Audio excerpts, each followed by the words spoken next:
नमस्कार। सुर्खियों के बाद सबसे पहले बात करेंगे कोरोना संक्रमण अपडेट की। छत्तीसगढ़ में किस तरीके की स्थिति है? कोरोना हॉटस्पॉट कटघोरा से 2 और संक्रमित मिले हैं। इस तरीके से सूबे में कोरोना संक्रमितों की संख्या, कोविड-19 पॉजिटिव की संख्या बढ़कर हो गई है 33। कोरोना से पीड़ित 3 मरीज डिस्चार्ज भी हुए हैं। 33 में से 13 पूरी तरह से ठीक हो चुके हैं। रायपुर एम्स ने इस बात की पुष्टि की है। अब प्रदेश में कोरोना के एक्टिव मामलों की संख्या है 20 और ये सभी 20 संक्रमित मरीज कटघोरा के रहने वाले हैं। कटघोरा समेत आसपास के जिले सील कर दिए गए हैं। संदिग्धों की जांच जारी है। 33 मामलों में से 25 सिर्फ कोरबा के हैं। लगातार कोरोना संक्रमित मरीज मिलने से हड़कंप मचा हुआ है।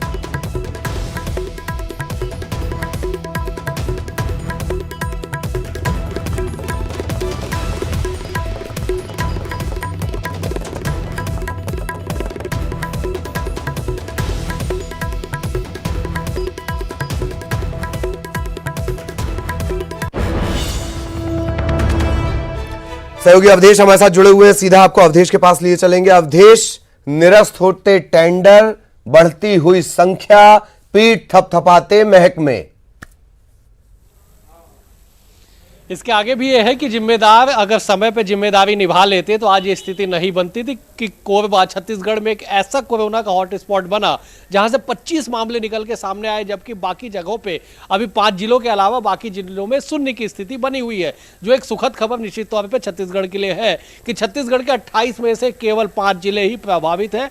5 में से कोरबा को अगर अलग कर दिया जाए, कोरबा की संख्या को छोड़ दिया जाए, तो बाकी 4 जिले से रायपुर, बिलासपुर, दुर्ग सहित राजनांदगांव के जिले के जो मरीज थे वो स्वस्थ होकर अपने अपने घर लौट चुके हैं। मतलब ये कि बताने के लिए काफी है कि कोरबा को पहले जिस तरह से नजरअंदाज किया गया, बाद में तमाम एक्टिवनेस दिखाई गई, बाद में तमाम तब्दीलियां की गई, जिम्मेदारियां तय कर दी गई, बाद में बाकायदा एक कमेटी बना दी गई, वो कमेटी मौके पे पहुंच गई, वहां पे बाकायदा नजर रखी जा रही है। लेकिन ये जो तमाम जो जागरूकता, जो सक्रियता विभाग ने तकरीबन 1 हफ्ते बाद दिखाई ललित, अगर वो 16 साल का जब युवक, नाबालिग युवक जब मिला, उस वक्त अगर ये सक्रियता दिखाई जाती वहां पे, तो संभवतः आज ये आंकड़े इतने भयावह नहीं होते। छत्तीसगढ़ के लोग इतने आज भयमुक्त नहीं होते, भययुक्त नहीं होते। सवाल यही है कि जिम्मेदारों ने समय रहते जिम्मेदारी निभाने में ही लाहवाला किया। इसका परिणाम यह है कि छत्तीसगढ़ में आज भी 20 मरीज, 20 के 20 कोरबा कटघोरा के, जो रायपुर एम्स में अपना उपचार करा रहे हैं।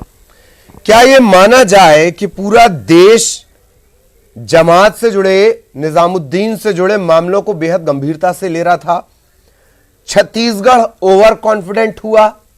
अवधेश, बिल्कुल आपने सही कहते कि छत्तीसगढ़ में पहले जमात से जुड़े लोगों की संख्या को लेकर 2 दिनों तक राजनीति चलती रही। अंततः कोर्ट को संज्ञान लेना पड़ा और कोर्ट ने निर्देशित किया कि जो अगर मिसिंग है या जिनका जानकारी अब तक प्रशासन के पास नहीं है, उन्हें खोज के जानकारी निकाली जाए। राज्य सरकार की ओर से बताया गया कि नहीं, जितने भी जमात से जुड़े लोग थे सभी को क्वारंटाइन कर दिया गया।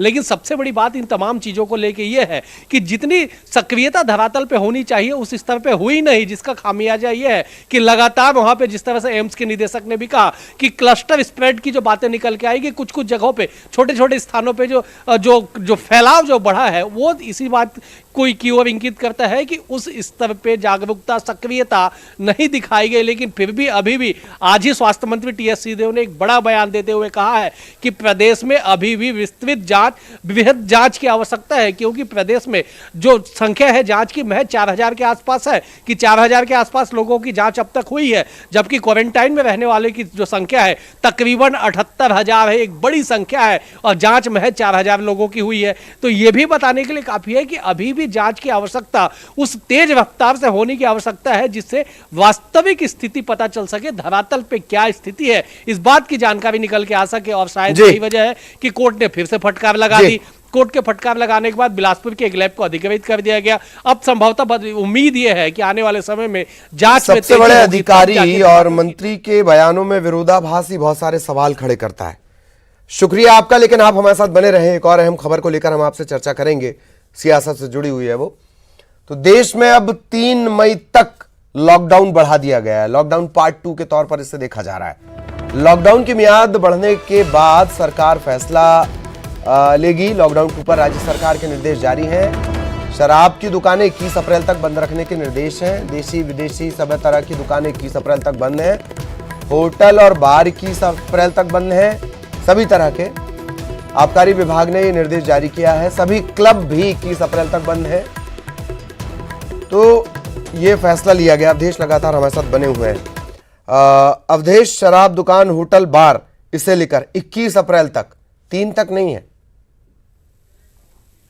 बिल्कुल, देखिए आबकारी को लेके राज्य सरकार अलग आदेश, पृथक से आदेश जारी करती रही है। पहले भी हमने देखा कि जब तमाम जो निर्णय लिए गए, चाहे स्कूल कॉलेज को बंद करने की बात हो, बाजार को, मॉल को बंद करने की बात हो, सिनेमा घरों को बंद करने की बात हो, इन तमाम चीजों के निर्देश से पृथक राज्य सरकार ने आबकारी को लेकर निर्णय लिया कि शराब दुकान अमुक तारीख तक बंद रहेगी।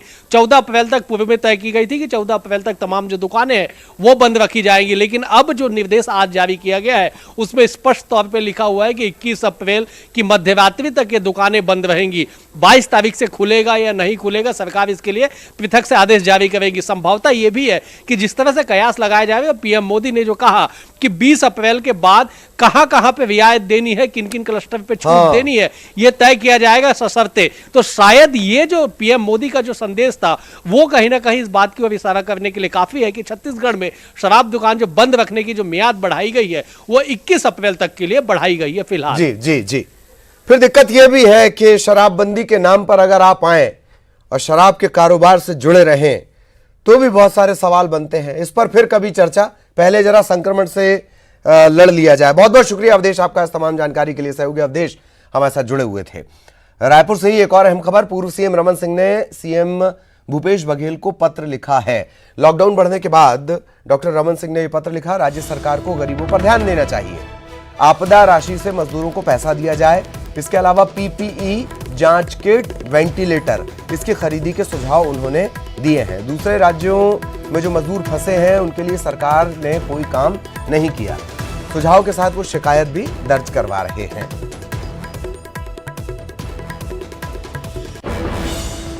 और राजधानी रायपुर के रावण भाटा बाजार में आज भी हालात जस के तस है। रावण भाटा बाजार में खरीदारी के लिए लोगों की भीड़ उमड़ पड़ी। सोशल डिस्टेंसिंग का पालन नहीं किया गया। साइंस कॉलेज मार्केट को रावण भाटा में शिफ्ट किया गया है। एमआईसी के सदस्य सतनाम पनाग ने व्यवस्थाओं की पोल खोल दी। बाजार में जारी अव्यवस्था के लिए नगर निगम को घेरा। इससे पहले भी साइंस कॉलेज मार्केट में इसी तरह की भीड़ उमड़ा करती थी।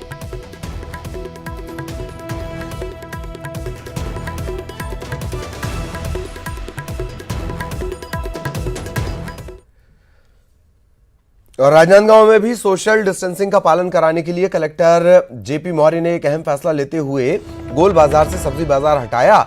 शहर के ओवर ब्रिज के नीचे ऐसा लगवा दिया। इसके साथ ही शहर के अलग अलग 30 जगहों पर सब्जी बाजार लगाने का फैसला किया गया। लेकिन इसके फैसले के विरोध में जो सब्जी विक्रेता हैं वो नाराज होकर महावीर चौक पर पहुंच गए, धरना प्रदर्शन करने लगे। अधिकारियों के समझाने के बाद मामला शांत जरूर हो गया, पर सोशल डिस्टेंसिंग का कितना ख्याल यहां रखा गया वो इन तस्वीरों में देख लीजिए।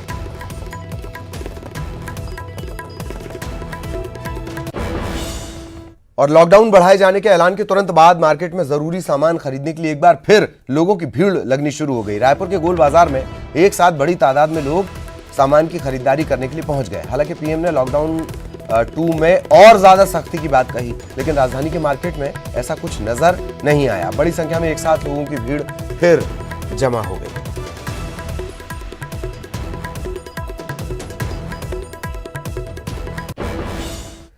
दंतेवाड़ा के किरंदुल एनएमडीसी के लोहा अयस्क खदान में अब कर्मचारियों को प्रवेश से पहले विषाणु शोधन, इसे कीटाणु शोधन लिखा गया है, कीटाणु शोधन सुरंग, सैनिटाइज, प्रक्षालक टनल सुरंग से गुजरना होगा। सैनिटाइज टनल को चेकपोस्ट पर लगाया गया ताकि कर्मचारियों को सैनिटाइज किया जा सके। सबसे बड़ी बात यह कि कोरोना वायरस के संक्रमण की रोकथाम के लिए कर्मचारियों ने कबाड़ से जुगाड़ करते हुए ये सैनिटाइज टनल बनाई है।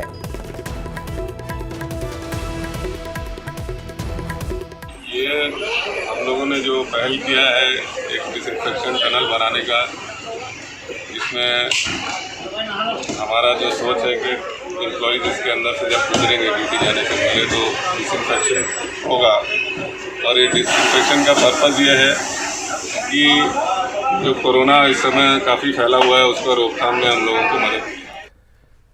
और देश भर में लॉकडाउन बढ़ाने के फैसले का छत्तीसगढ़ चैंबर ऑफ कॉमर्स ने स्वागत किया है। चैंबर के अध्यक्ष जितेंद्र बरलूटा का कहना है कि लगातार बढ़ रहे संक्रमण के मामलों के मद्देनजर लॉकडाउन बढ़ाना जरूरी था। उन्होंने ये भी कहा कि प्रदेश में उपभोक्ता सामान की बिल्कुल कमी नहीं है। ठीक है निर्णय, क्योंकि जिस प्रकार से हमारे रोज डेली भारत में केस बढ़ते जा रहे हैं, उस हिसाब से उनका निर्णय बहुत उचित है।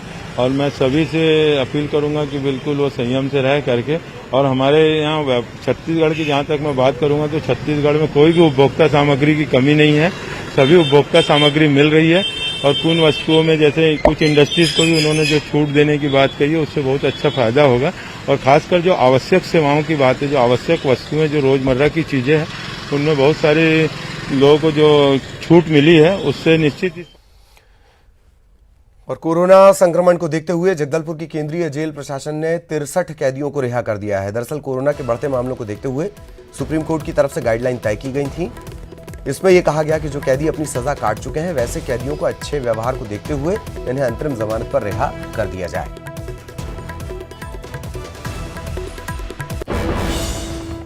इधर गृहमंत्री ने महाराष्ट्र के सीएम से बात की है। बांद्रा मामले को लेकर केंद्रीय गृहमंत्री साफ कर दें, केंद्रीय मंत्री शाह ने महाराष्ट्र के सीएम से चर्चा की है। उद्धव ठाकरे से फोन पर इस मामले की जानकारी ली है। बांद्रा स्टेशन पर हमने वो तस्वीरें आपको सबसे पहले बताई थी, किस तरीके से यहां पर भीड़ उमड़ पड़ी। लॉकडाउन 2 के ऐलान के साथ ही बांद्रा स्टेशन पर हजारों की भीड़ पहुंच गई। कोरोना से लड़ाई कमजोर होगी, ये कहना है केंद्रीय गृहमंत्री अमित शाह का। ये तस्वीरें देखिए, केंद्र सरकार महाराष्ट्र को पूरा सहयोग देगी, ये बात उन्होंने फिर दोहराई है।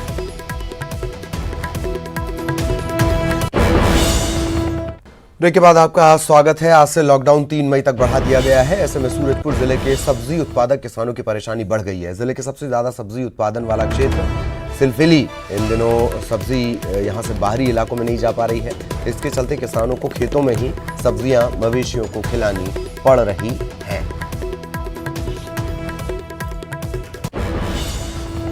खबर भोपाल से, एसएएफ के जवान कमलेश तिवारी ने कोरोना को हराया। अस्पताल से स्वस्थ होकर अपने घर पहुंचे कमलेश तिवारी।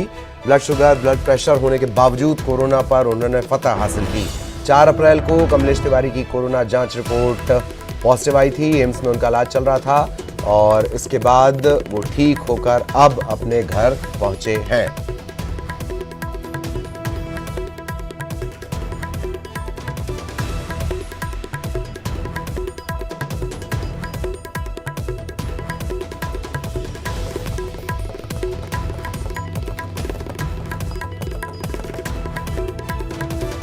तो भोपाल से बड़ी खबर, एसएएफ जवान कमलेश तिवारी अपने घर पहुंच गए हैं ठीक होकर। हालांकि उन्हें ब्लड शुगर, ब्लड प्रेशर, ये तमाम शिकायतें थी, बावजूद इसके कोरोना के खिलाफ वो मजबूती से लड़े, जीते। 4 अप्रैल को उनकी रिपोर्ट, जांच रिपोर्ट पॉजिटिव आई थी। एम्स में उनका इलाज चल रहा था और अब वो डिस्चार्ज होकर अपने घर पहुंच चुके हैं। और कोरोना जैसी गंभीर बीमारी के कारण जहां एक तरफ देश में हाहाकार मचा है, वहीं छत्तीसगढ़ इस संकट की घड़ी में धैर्य के साथ कोरोना से अपनी जंग लड़ रहा है। मुख्यमंत्री भूपेश बघेल के नेतृत्व में एक तरफ शासन प्रशासन कोरोना से हो रही जंग में उसे हराने के लिए अपनी ताकत झोंक रहा है, तो दूसरी तरफ सीएम ने इस संकट की घड़ी में प्रदेशवासियों को राहत देने के लिए कई कदम उठाए। एक कुशल प्रशासक की असली पहचान संकट की घड़ी में होती है। दरअसल समूचे विश्व सहित देश में फैले कोरोना के संक्रमण से छत्तीसगढ़ भी अछूता नहीं है, लेकिन सीएम भूपेश बघेल ने जैसे इस भयंकर संकट को पहले ही भांप लिया था। यही वजह है कि सीएम भूपेश बघेल एक ओर कोरोना से डटकर मुकाबला कर रहे हैं, तो दूसरी ओर इस संकट की घड़ी में प्रदेशवासियों को राहत पहुंचाने के लिए कई कदम उठा रहे हैं, जिससे कोरोना से जंग बड़ी आसान दिख रही है। भूपेश बघेल जी ने जो सबसे बेहतरीन निर्णय लिया कि 21 तारीख से ही धारा 144 लागू की और इसके बाद लॉकडाउन जो छत्तीसगढ़ को किया, सीमा जो थी उसको सील किया, उसके कारण बाहर के लोग छत्तीसगढ़ में कम आ पाए। सीएम के निर्देश पर युद्ध स्तर पर कोरोना संक्रमण को रोकने का प्रयास जारी है। शहरों में मरीजों के इलाज के लिए एक और समुचित व्यवस्था की गई है, तो दूसरी ओर शहर को सैनिटाइज कर कोरोना के संक्रमण को समाप्त किया जा रहा है। शासन प्रशासन के इन्हीं प्रयासों का नतीजा है कि दुर्ग जिले में महज एक ही कोरोना संक्रमित मिला और उसकी भी रिपोर्ट नेगेटिव आई। इस बीच सीएम भूपेश बघेल ने गरीब और जरूरतमंद परिवारों के लिए 3 माह का राशन देने का न सिर्फ ऐलान किया है, बल्कि इन्हें देने का कार्य भी आरंभ हो गया है। मुख्यमंत्री भूपेश बघेल के द्वारा जितनी भी कोरोना से संबंधित निर्णय लिए गए हैं, बहुत ही ऐतिहासिक और सराहनीय है। नहीं, राहत तो मान के चलो 75% राहत मिलेगा। हमारे जो मुख्यमंत्री भूपेश बघेल जी ने जो काम किया है उसकी हर जगह लोग तारीफ कर रहे हैं। तो आज अगर ये स्थिति वो नहीं किए रहते तो आज पूरे प्रदेश में हाहाकार मच जाता गरीब लोगों के घर में। सीएम भूपेश बघेल के निर्णयों ने कई वर्गों की चिंता समाप्त कर दी है। बिजली बिल, टैक्स माफी, स्कूल की फीस, परिवहन टैक्स माफी, उद्योगों को राहत जैसे कई निर्णय सरकार द्वारा लिए गए हैं, जो आज के समय में लोगों को राहत दे रहे हैं। इसके अलावा मुख्यमंत्री के आदेश के बाद श्रमिकों के वेतन नहीं काटे जाएंगे। वहीं जो श्रमिक लॉकडाउन के कारण फंसे हुए हैं, उन्हें पुलिस प्रशासन हर संभव मदद कर रहा है। देखिए, शासन के द्वारा लगातार निर्देश जारी किए जा रहे हैं। जो भी मजदूर कहीं पर भी फंसे हैं, कोई भी व्यक्ति जो लॉकडाउन के दौरान हमारे क्षेत्र में फंसा है, ऐसे मजदूर जिनकी वो मजदूरी बंद हो गई है, ऐसा कोई भी व्यक्ति सीधे हमसे संपर्क कर सकता है। बहुत सारे लोग संपर्क कर रहे हैं। इन लोगों को हमने रुकवाया भी है। इनके लिए भोजन इत्यादि का प्रबंध भी कराया जा रहा है। इसके अलावा शासन के निर्देश हैं कि लॉकडाउन के दौरान किसी प्रकार से कोई किराए की मांग नहीं की जाएगी। मुख्यमंत्री भूपेश बघेल ने एक सच्चे प्रशासन को परिभाषित किया है। इन्हीं के ही निर्णय आज प्रदेशवासियों को राहत पहुंचा रहे हैं और चिंता मुक्त होकर हम घर बैठकर कोरोना से जंग में अपनी ओर से मदद कर रहे हैं।